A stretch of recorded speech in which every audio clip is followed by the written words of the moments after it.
Chegamos ao último painel do nosso evento e vamos falar do que está acontecendo e o que pode acontecer no cenário político do Brasil.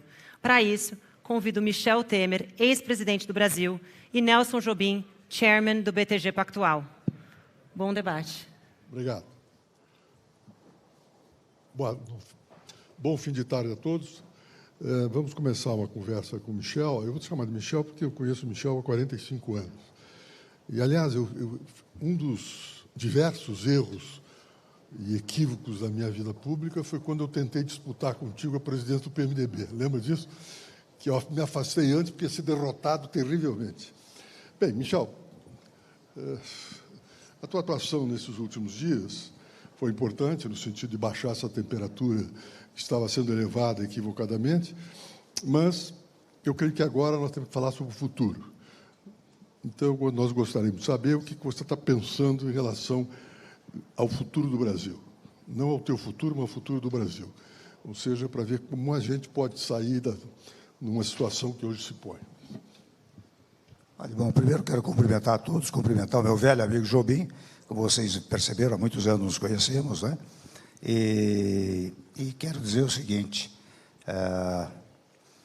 eu tenho observado, evidentemente, que ao longo desse período, muitas vezes as pessoas nos procuram, né, para entrevistas, as tais das lives, né, que são muito ilustrativas, porque elas pegam grande parte de vários setores do país, né? E eu tenho dito o seguinte, interessante, eu vejo as pessoas sempre presas muito ao passado, quando você usou bem a expressão, as pessoas devem pensar no futuro. E o futuro tem que ter um presente muito adequado. Então, a propósito disso, eu sempre costumo dizer, Jobim, o seguinte, este período aqui, nós estamos no ano 2021, eu vejo, por exemplo, que há uma antecipação das campanhas eleitorais, que, a meu modo de ver, são equivocadas. Na verdade, e aliás eu vejo estas campanhas como se o Brasil tivesse com a economia, enfim, a 1000 por hora, como se não tivéssemos ainda a pandemia no país, né? E o que nós temos que fazer neste período, neste período de 2021 ainda, é unir todos os esforços para o combate à pandemia, porque isso tem afligido os brasileiros, nós todos sabemos disso, são quase 600 mil óbitos, né? E há grande preocupação ainda com esta possibilidade de agravamento dessa crise pandêmica, primeiro ponto. O segundo ponto é que nós precisamos recuperar a economia, né? A economia, aqui os senhores são empresários, estão muitos no setor financeiro, né? Sabem que é fundamental essa recuperação. E essa recuperação, ao meu modo de ver, vem pela credibilidade fiscal que o Brasil tenha, não é? No nosso governo, nós produzimos o chamado teto para os gastos públicos, por meio de uma emenda constitucional, e este teto para os gastos públicos, o primeiro efeito dele, sobre, na verdade, ser um fator limitador até das próprias despesas do próprio presidente da República, porque o presidente, com essa limitação dos gastos públicos, não pode praticar as chamadas medidas populistas, não é? E de fora parte ainda o fato de que também os congressistas, de alguma maneira, que dependem muito das emendas parlamentares e de valores que levam para os seus estados, para os seus municípios, também se sentem ou se sentiriam atingidos. Mas o fato é que nós propusemos de uma tal maneira que logo se aprovou no Congresso Nacional, e foi quando nós percebemos que nós tínhamos apoio do Congresso Nacional. E esta limitação, só para recordar, o teto para os gastos públicos significa que você só pode fazer um novo orçamento acrescentando a inflação do ano anterior. Portanto, não pode gastar à vontade, porque, naturalmente, se a inflação for menor, e no nosso governo ela reduziu-se sensivelmente, não é? Então, este foi o primeiro ponto para dar o que? Credibilidade fiscal interna e internacional. Porque, evidentemente, só se investe, o empresário só investe, se souber que o Brasil, que o país, tem credibilidade fiscal. O teto para os gastos deu essa credibilidade.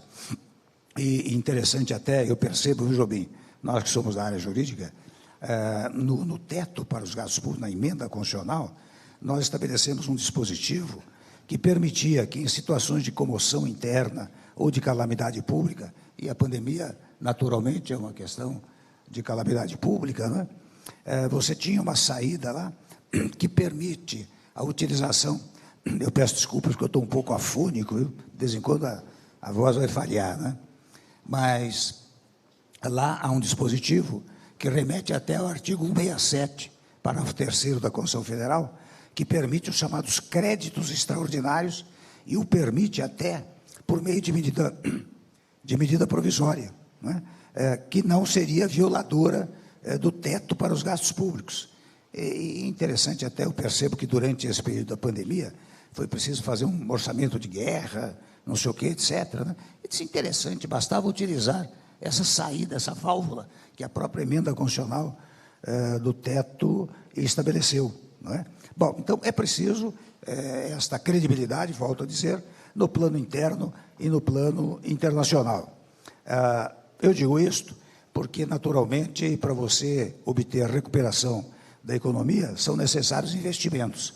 Investimentos públicos, que são geradores de emprego, mas convenhamos que o poder público está com grandes dificuldades, naturalmente, em face dos dispêndios todos que teve, particularmente em função da pandemia. O setor privado brasileiro, de alguma maneira, ao longo desses últimos anos, também foi diminuído, pelos mais variados fatores que aqui não convém comentar, mas uma redução até das atividades empresariais. Grandes empresas ficaram, empresas que investiam, iam para o exterior, geravam emprego aqui, geravam emprego no exterior, portanto, traziam dinheiro para os cofres públicos, né? Diminuíram as suas atividades. Então, de qualquer maneira, você precisa ter investimentos privados, mas particularmente investimentos estrangeiros. E o momento é muito oportuno, porque vocês, senhores e as senhoras todas sabem que lá fora, como aqui hoje, né, os juros são negativos. Aqui no Brasil mesmo, se você computar a inflação, com os juros que se pagam, os juros são negativos. E no exterior, de igual maneira. E não preciso repetir aos senhores que são no mercado financeiro, e são empresários, que lá fora há trilhões de dólares buscando onde investir. E nós temos que incentivar o investimento estrangeiro aqui. Por isso que eu dizia sempre, viu, Jobim, que a tese da multilateralidade, ou seja, nós nos darmos bem com todos os países, é importante para trazer investimentos aqui para o Brasil, porque você só tem emprego se você tiver empresário, né? Se você tiver investimento, né? Às vezes diz a relação empregado-empregador é muito complicada. Eu acho que foi complicada no passado, mas quando nós fizemos a reforma trabalhista, eu acho que estas relações melhoraram sensivelmente. Então, você precisa ter estes investimentos pensando exatamente no futuro. Muito a propósito, eu devo dizer, já que você utilizou a expressão futuro, hoje eu estou afastado da vida pública, você também, mas você percebe que você se afasta da vida pública, mas a vida pública não se afasta de você. Então, muitas vezes, as pessoas vêm consultar, vêm discutir, vêm dialogar, vêm perguntar, e bem por isso, no MDB, no partido, tem uma fundação, a Fundação Ulisses Guimarães. No passado, o que deu muito resultado no meu governo foi aplicar a chamada Ponte para o Futuro. Tudo que nós fizemos no governo estava previsto na ponte para o futuro. E desta feita, nós produzimos uma nova ponte para o futuro, na verdade, denominada um Brasil unido, né? um Brasil único para todos. Até a denominação deste documento que agora foi lançado leva em conta a ideia da divisão que existe no Brasil entre brasileiros e muitas vezes até entre instituições, o que é gravíssimo para o nosso país. Então, por um único Brasil, significa o seguinte, é um tema da unidade nacional, da unidade de todos. Isso não quer significar, quando você fala em unidade, que as pessoas não terão divergência programática, divergência administrativa, divergência até ideológica. Mas o que não dá para fazer é manter essa divisão permanente entre os brasileiros e a desarmonia entre as instituições. Então, digo eu, o documento assim lançado teve o título inaugural de Por um Único Brasil, mas também agora realiza um seminário. Você amanhã é expositor, é amanhã ainda, não é? Você é o expositor e eu, o presidente Fernando Henrique e o presidente Sarney, vamos debater aquilo que vocês expuseram, não é? Mas o tema é democracia. Democracia, Estado de Direito, né? De alguma maneira, nós vamos dizer, não vou exagerar na palavra, mas nós vamos dizer obviedades que hoje merecem cada vez mais serem repetidas. Você enfatizar no sistema democrático, enfatizar o que é o Estado de Direito, o que são os direitos individuais, enfatizar na ideia de que a iniciativa privada tem amparo constitucional, não é? A ideia da propriedade, embora submetida ao bem-estar social, é incentivada pela nossa Constituição.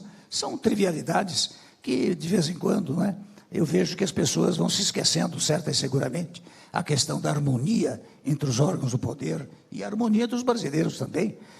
Imaginem os senhores e as senhoras, o Brasil, a Constituição brasileira, tem no seu artigo 5º 78 incisos garantidores dos direitos individuais. E, além disso, é um elenco exemplificativo, não é exaustivo, porque logo no parágrafo seguinte do artigo 5º está dito que o elenco ali relacionado não exclui a invocação de outros derivados da interpretação constitucional e dos tratados internacionais que o Brasil tem afirmado, não é? E nós tivemos, o Jobim foi um dos líderes da Constituinte, né? Eu fui um participante, mas o Jobim já era líder da Constituinte e sabe que nós tivemos a sabedoria na Constituição brasileira de amalgamar os princípios liberais com os princípios sociais. Não é verdade?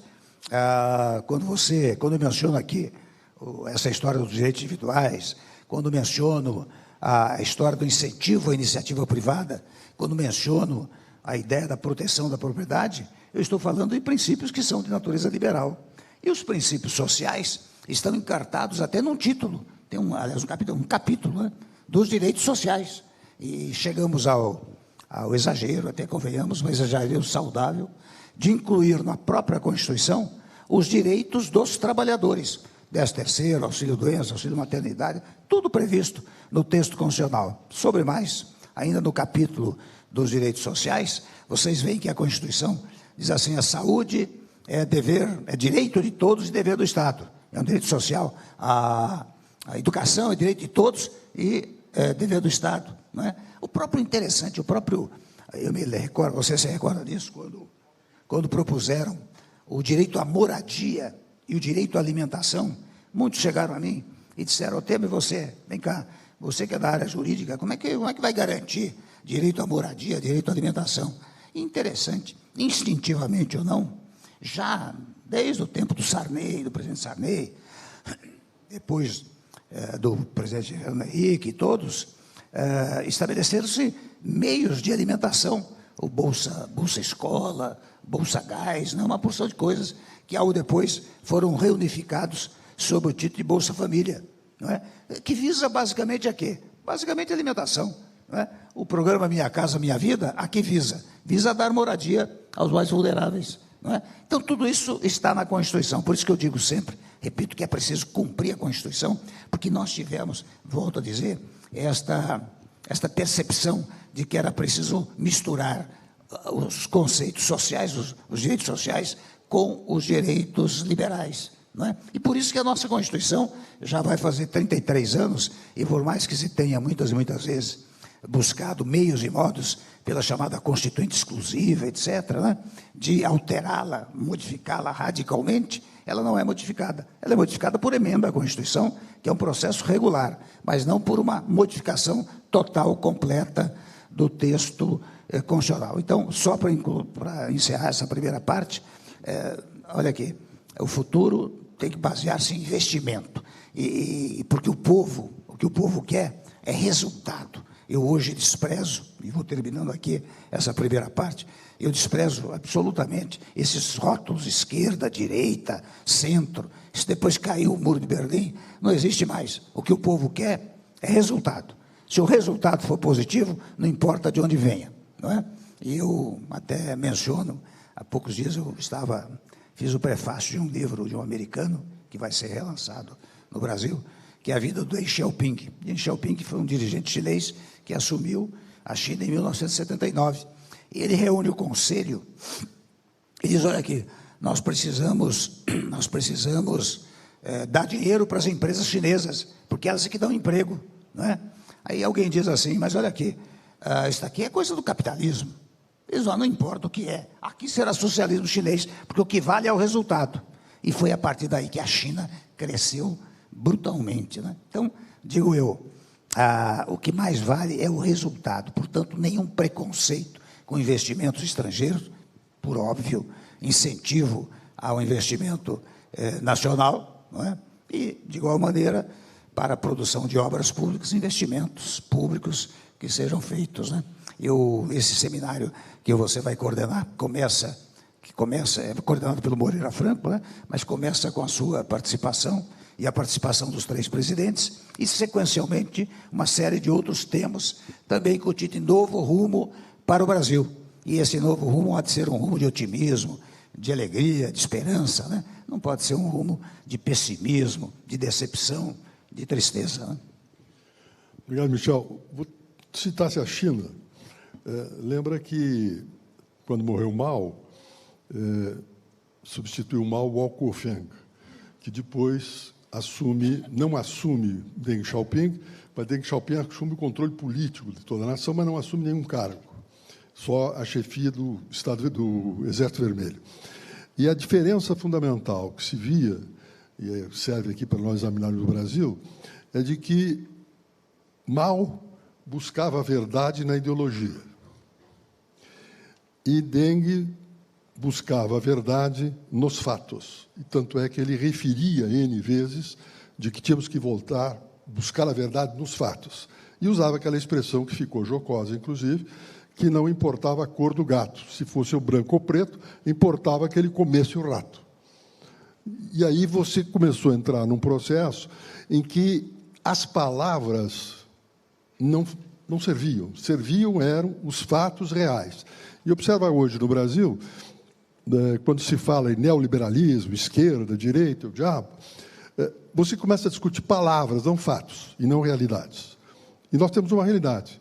Nós temos um problema fiscal no país, que foi grandemente exposto no painel anterior pelo ministro Paulo Guedes, secundado pelo Mansueto Almeida, em que deixou claro de que nós podemos avançar no aspecto fiscal. Mas nós temos um outro lado também, que é fundamental, e que é tratado como conflitante com a responsabilidade fiscal por uns, que é a responsabilidade social. A situação do país, em termos de responsabilidade social, está difícil. Está difícil.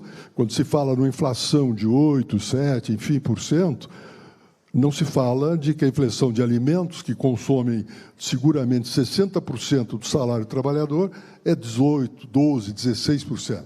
Gás, energia elétrica, etc. Ou seja, nós estamos num confronto político absolutamente equivocado, como se responsabilidade fiscal fosse incompatível com responsabilidade social. Nós temos que pular esse discurso para tirar a polarização. Nós todos nos criamos, ou vivemos, um período em que o doutor Ulisses nos dizia o seguinte, que em política até a raiva é combinada. E hoje o que se vê é conflitos, como se o conflito fosse a forma pelo qual você tem visibilidade. E você tem a mídia para fazer isso. Ou seja, usar do conflito para demonstrar e botar a pessoa na sua visibilidade. Eu te pergunto o seguinte, Michel.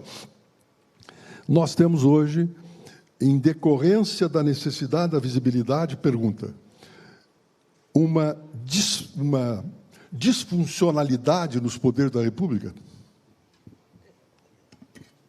Eu acho o seguinte, né? Quer dizer, é interessante a Constituição, vou dizer uma obviedade aqui, ela fixa determinados quadrados constitucionais, né? Para cada setor.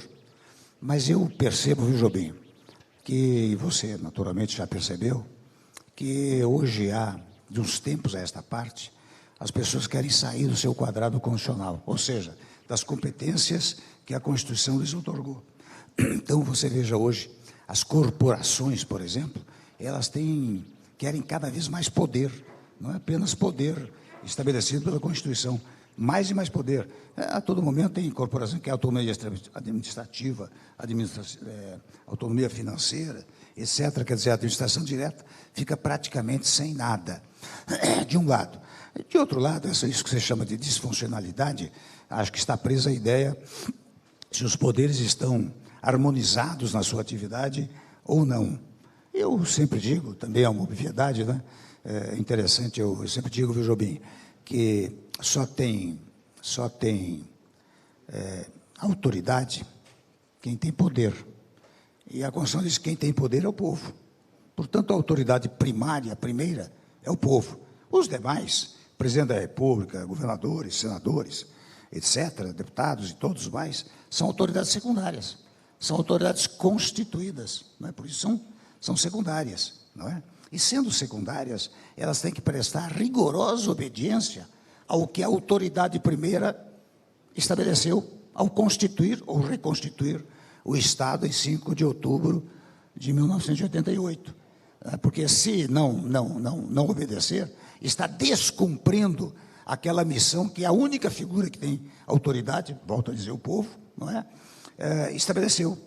Por isso que, quando há uma desarmonia, digo eu, há uma inconstitucionalidade. Essas coisas precisam ser ditas, porque muitas e muitas vezes eu encontro uma certa desarmonia entre os órgãos do poder, eu acho gravíssimo, não é? Nos últimos momentos, houve muito embate entre os poderes do Estado, não é?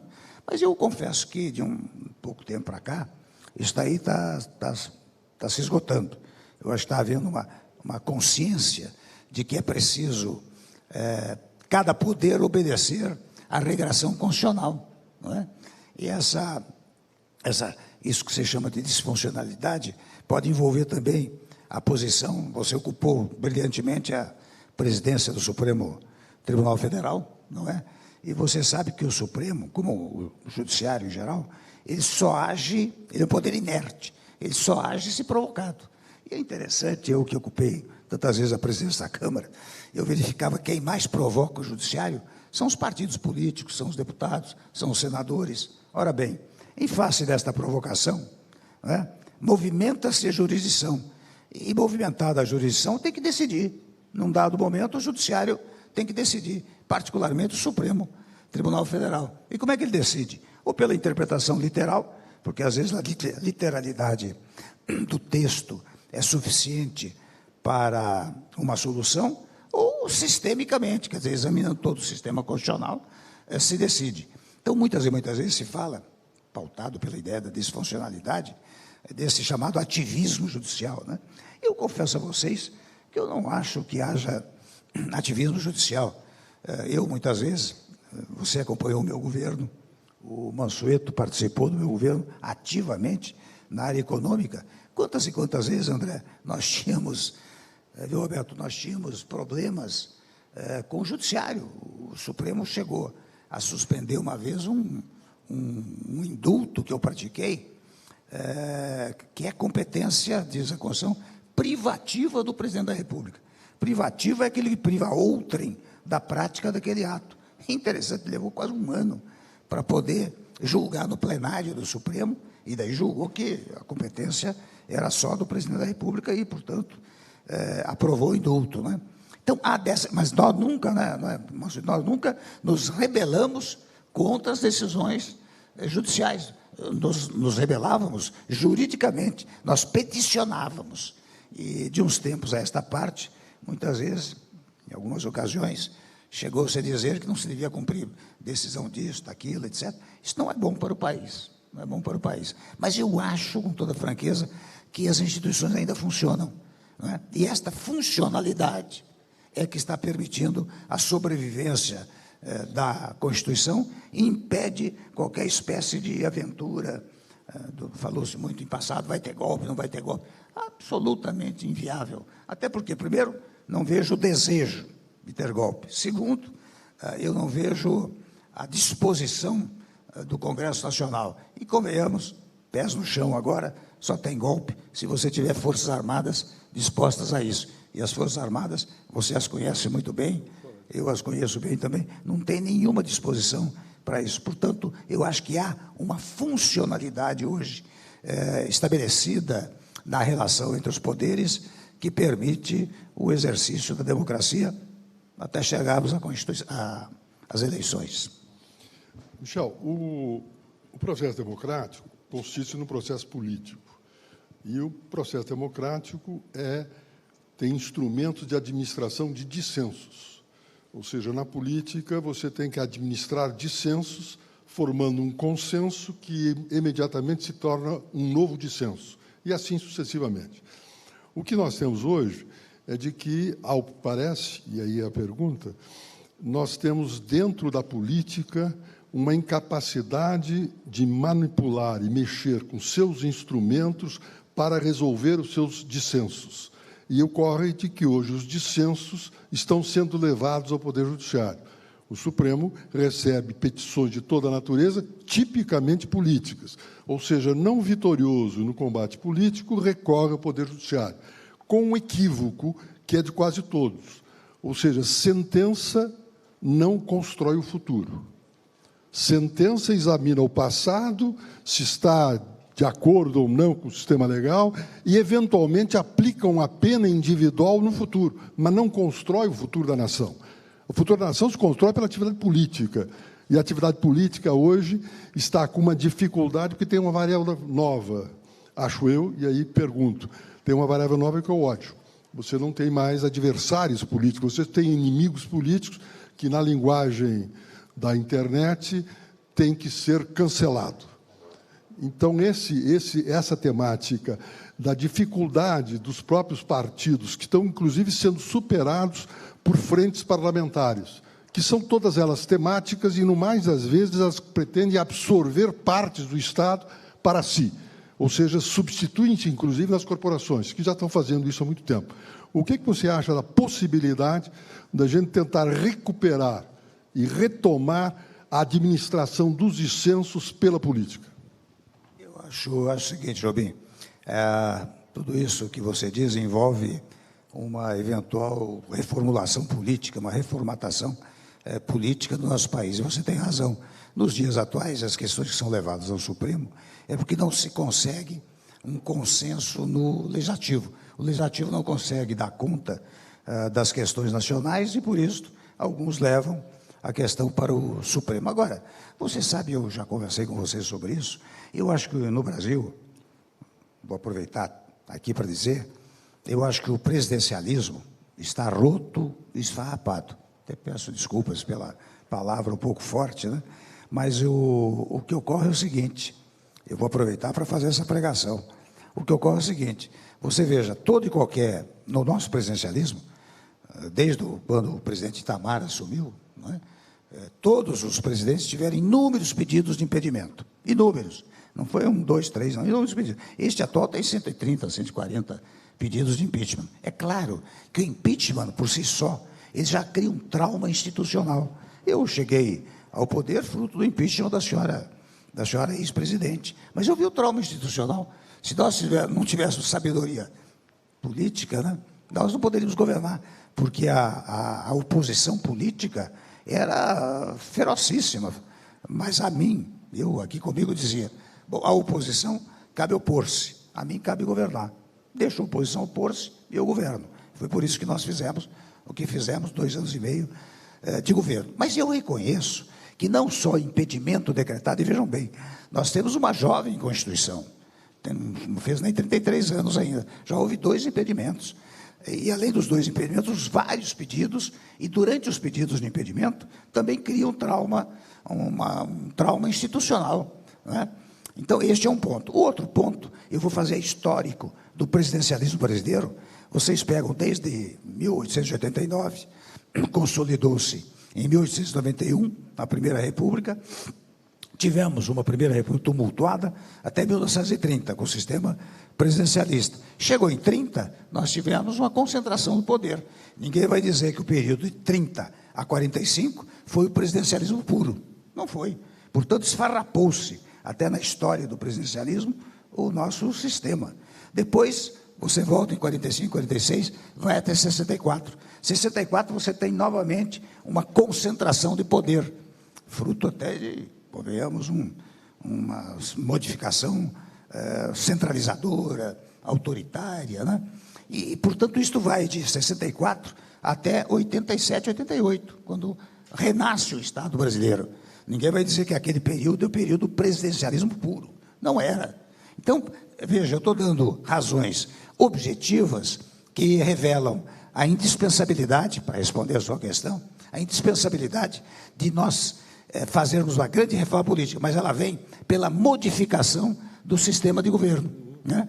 Porque, eu volto a dizer, tanto historicamente como presentemente, você percebe que o presidencialismo cria os maiores problemas. E nós vivemos muitas tensões por causa disso. A todo momento nós temos uma tensão brutal. Tivemos no meu governo, em todos os governos, e agora particularmente, né? Ora bem, qual é a proposta? Veja, outra coisa que se diz é o seguinte: precisamos reduzir o número de partidos políticos. Você sabe que fala-se nisso só há 25 anos. Não se consegue reduzir. Toda vez que se propõe alguma coisa para reduzir, aumenta o número de partidos, o número de siglas partidárias. Então, qual é o caminho que nós temos que tomar? Volto a dizer, é mudar o sistema de governo. E como mudar o sistema de governo? É adotar o parlamentarismo puro? Digo não.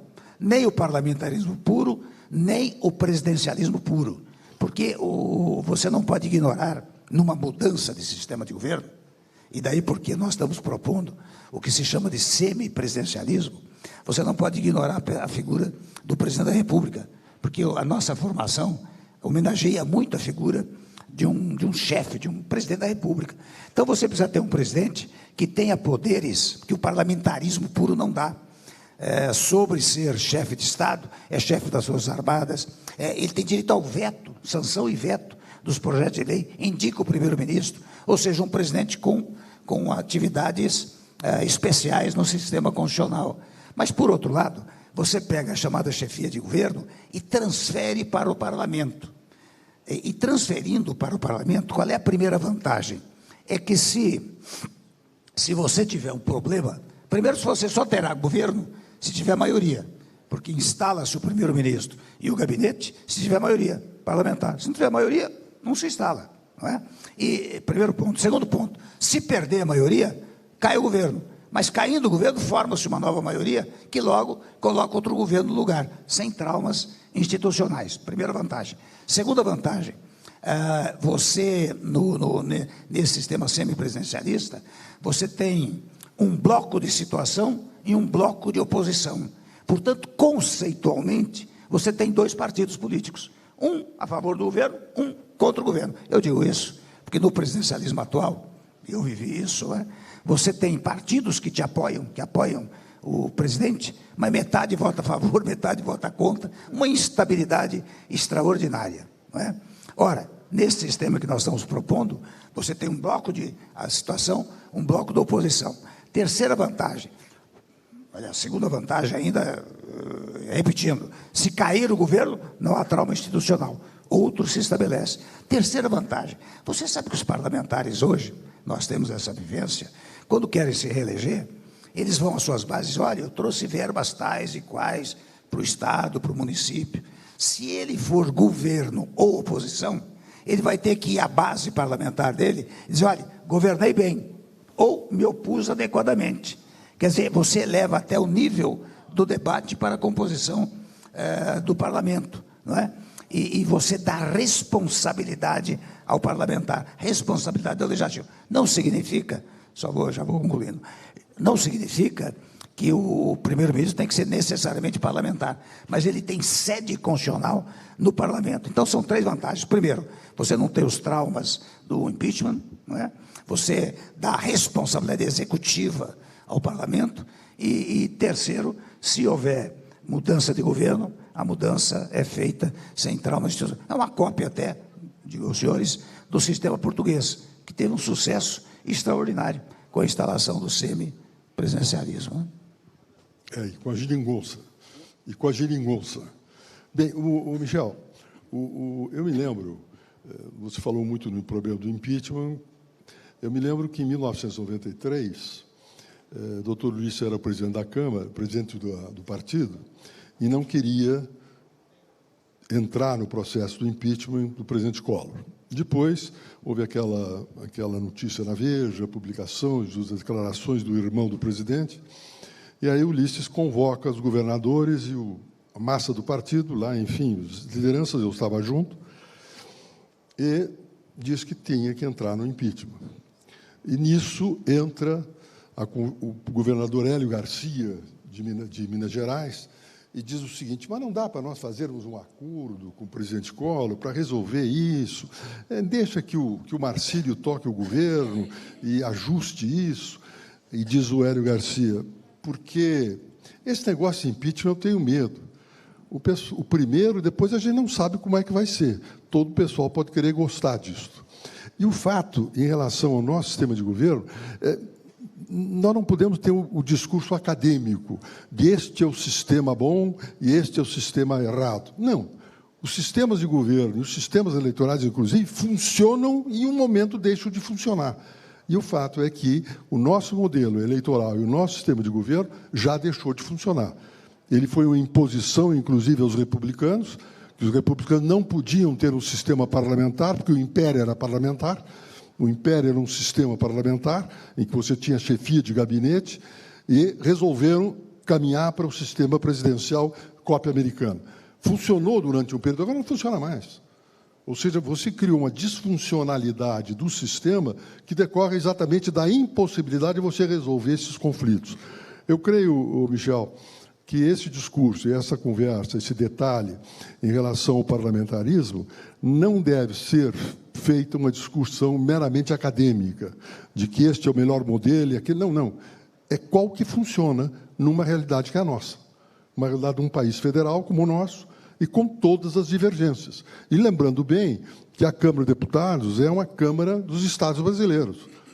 Tanto é que o PMDB, na minha época, eu dizia que o PMDB era uma grande confederação de partidos regionais, porque cada estado tinha a sua realidade. Então, Michel, nesse conjunto de perspectivas de futuro, em que nós precisamos urgentemente resolver as situações fiscais e sociais, superando essa péssima discurso de conflito entre os dois pontos, para atender a situação da população, você não crê que nós podemos embutir também nisso essa discussão através da funcionalidade, mostrando de que a funcionalidade possibilitará que o próprio Congresso, os próprios parlamentares, comecem a ter responsabilidades, porque não no sistema presidencial a responsabilidade está exclusivamente na mão do governo. Os outros não têm que resolver as suas questões de manutenção do seu mandato. Então, eu creio que nós podíamos trabalhar, e aí te pergunto, em cima, não a discussão acadêmica, mas em cima, funcionou, deixou de funcionar, como faremos funcionar? E o nome a ser dado a isso, depois a gente vê. Porque, se às vezes você se opõe àquilo, porque discute nomes. E se nós começarmos a chamar presidencialismo, neoparlamentarismo, aí fica a academia numa alegria infernal, porque o grande problema é a discussão do significado de palavras e não a discussão da realidade, não a discussão da realidade. Eu creio que essa área aqui, a área do setor financeiro, é uma área extremamente sensível em relação à realidade. Eu te digo o seguinte, eu tenho dito para o André e para o Roberto, que eu já estou há 2 anos e meio aqui no BTG, eu já aprendi 60% do dialeto deles. Porque quando eles resolvem falar entre eles, para entender não é fácil. Então, mas por que isso? Porque tratam do problema da realidade. Ou seja, do resultado ou seja, o resultado é que julga a eficácia da medida, e não a antecipação disso. O que tu acha? Eu acho que nós devemos buscar aqui no BTG uma fórmula para levar para a classe política. Você está dando exatamente esse exemplo, não é? E é exatamente isso que você está dizendo. Você veja, eu acho que os rótulos não importam, né? As palavras, dizia Carrió, né? Não são mais do que rótulos que nós colocamos nas coisas para nos entendermos. Então, não importa qual é o título, se é semipresidencialismo, semiparlamentarismo. O que importa, Jobim, eu penso, é mudar o sistema de governo e dar, o que você acabou de dizer, dar responsabilidade ao parlamento, não é? Certo e seguramente o nosso André Esteves, o Roberto e todos transferem responsabilidades, dão responsabilidade para todos, né? Cada setor tem uma determinada responsabilidade. Você sabe que a responsabilidade parlamentar é importantíssima, mas ela reside em praticar os atos normativos, criar os atos normativos, e fica por aí.